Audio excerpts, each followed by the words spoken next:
हरीच्या घरी शेवया तूप पोळ्या, हरी वाढितो ब्राह्मणा वेळोवेळा. हा श्लोक ऐकून तुम्हाला नक्कीच लक्षात आलं असेल की एकादशी निमित्त आपण शेवयांची खीर तयार केली आहे. हरीच्या घरी शेवयांचा नैवेद्य तयार केला जातो, त्याच करता आज आपण कार्तिकी एकादशी निमित्त ही शेवयांची खीर तयार केली आहे. अशी मस्त एकसंध दाटसर खीर तयार होण्याची साधी सोपी आणि अचूक पद्धत आज आपण पाहणार आहोत. नमस्कार, मी प्रिया, तुमच्या सगळ्यांचं खूप खूप मनापासून स्वागत. सर्वप्रथम एका कढईमध्ये साधारण 1 टेबलस्पून इतकं साजूक तूप घ्यायचंय. मी हे गाईचं तूप घेतलेलं आहे. तूप छान असं गरम झालं की मग यामध्ये शेवया घालायच्या आहेत. या मी ज्या जाडसर गव्हाच्या शेवया असतात ना त्या घेतलेल्या आहेत. तुम्ही त्या अगदी बारीक शेवया मिळतात त्या वापरल्या तरीही चालेल. या शेवया भाजक्या नाहीयेत, त्यामुळे चांगल्या तांबूस रंग होईपर्यंत आपल्याला हे तुपामध्ये मस्त अशा भाजून घ्यायच्या आहेत. पण जर भाजक्या शेवया वापरणार असाल तर मात्र फक्त 1-2 मिनिटच आपल्याला तुपामध्ये खमंग अशा परतून घ्यायच्या आहेत. आता साधारण याचा अर्धवट असा रंग बदलला की तिथपर्यंत आपल्याला या भाजून घ्यायच्या आणि मग त्यानंतर यामध्ये जर तुम्हाला काही सुक्या मेव्याचे काप घालायचे असतील तर ते तुम्ही घालू शकता. आता साधारण अर्धवट अशा शेवया भाजून झाल्या की मग यामध्ये मी काही काजूचे तुकडे आणि बदामाचे काप घालून घेतलेले आहेत आणि पुन्हा आपल्याला मस्त असा हलकासा गुलाबीचा रंग येईपर्यंत या शेवया चांगल्या अशा भाजून घ्यायच्या आहेत. म्हणजे शेवयांचा खमंगपणा आपल्या खिरीमध्ये अगदी छान जाणवतो. आता बघा, मस्त अशा तांबूस रंग येईपर्यंत मी या शेवया तुपामध्ये भाजून घेतल्या. आता एकीकडे साधारण 1.5 लिटर दूध मी गरम करायला ठेवलं होतं.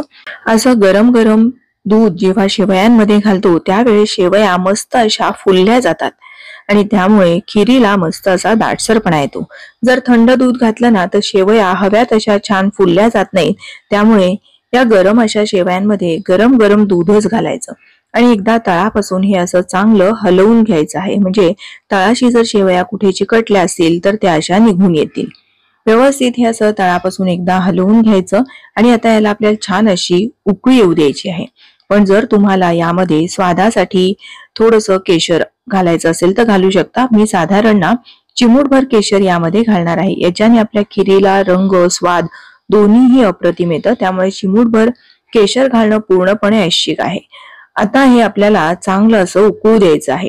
पण काय करायचं, अधेमध्ये असं हलवत राहायचं, म्हणजे तळाशी शेवया चिकटणार नाहीत किंवा करपणार नाहीत. तर अधेमध्ये हे असं मी हलवत हलवत चांगलं असं आपल्याला शिजवून घ्यायचं आहे. या शेवया थोड्याशा जाडसर असतात, त्यामुळे शिजण्यासाठी थोडासा जास्तीचा वेळ लागतो. साधारण 4-5 मिनिटांमध्ये मस्त अशी उकळी आली. अजूनही बघा शेवया हव्यात अशा शिजल्या नाहीयेत आणि दूधही आपलं अगदी घट्टसर झालेलं नाहीये.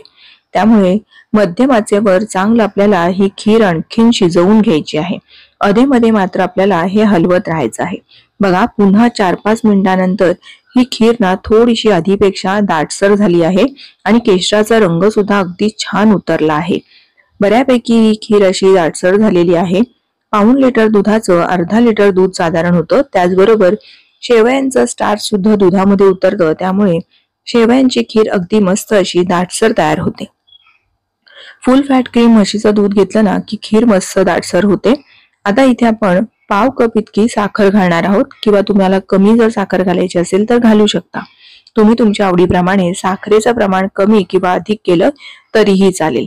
आणि एकदा पुन्हा हे असं चांगलं तळापासून हलवून घ्यायचं, म्हणजे साखर सगळीकडे एकसारखी व्यवस्थित मिसळली जाते, तळाशी चिकटून राहत नाही.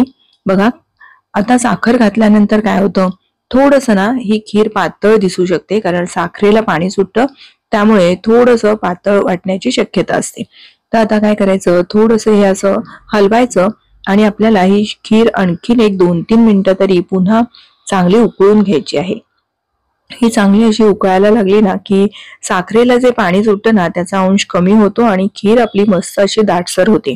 त्याचबरोबर शेवयांमध्ये सुद्धा साखरेचा स्वाद उतरतो आणि शेवया खायला अशा पानचट किंवा अगोड लागत नाहीत, तर छान अशा गोड लागतात.